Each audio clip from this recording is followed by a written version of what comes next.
You have decided that you want to learn to play football, so you join your older brother for his football training. Your brother's football coach happens to be quite the intellectual, so he starts the training session by explaining how learning occurs through a combination of personal inner factors and environmental social factors. You may have got talent for playing football, the coach says, or be very driven. You may also have role models you admire or parents or teachers to guide you. This concept, the coach explains, is called reciprocal determinism. Role models, says the coach, are particularly important for learning. Although we often learn things on our own through trial and error, through direct instruction, we also learn by observing others. We model the behavior of people around us, and that is how we learn the norms of a group. Whether you will learn, the coach continues, depends on four factors: attention, retention, production, and motivation. The first factor that's very important for all types of learning is attention. If you do not pay attention, you cannot learn.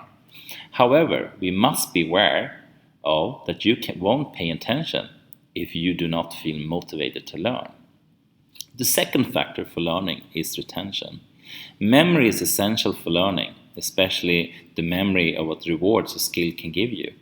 People play football to win because victory is sweet. People play football for fitness because it makes you feel better. If there was no reward in playing football, people would stop playing it. The third factor is production. You can only learn a skill if there's opportunity to learn it.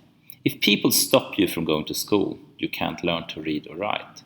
If there wouldn't be any football pitches where you live, it would be harder for you to learn how to play football.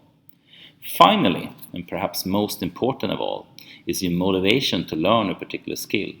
Motivation is affected by your self-efficacy, whether you believe or can be persuaded to believe in your ability to succeed.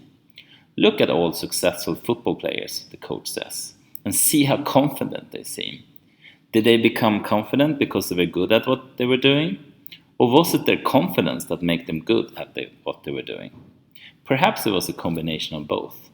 Motivation is also affected by identification, or the extent you identify with potential role models who exercise the skill. Boys are more likely than girls to play football because sadly there are more male role models in football. Fortunately, this is now changing. The theory I have explained to you, says the coach, who happens to be an ex-psychologist, is called social cognitive theory. The theory can explain almost any skill or socialization process in social and culture groups. It can be applied in sports, in education, be used for health promotion, and more. There's much evidence to support it, especially on children.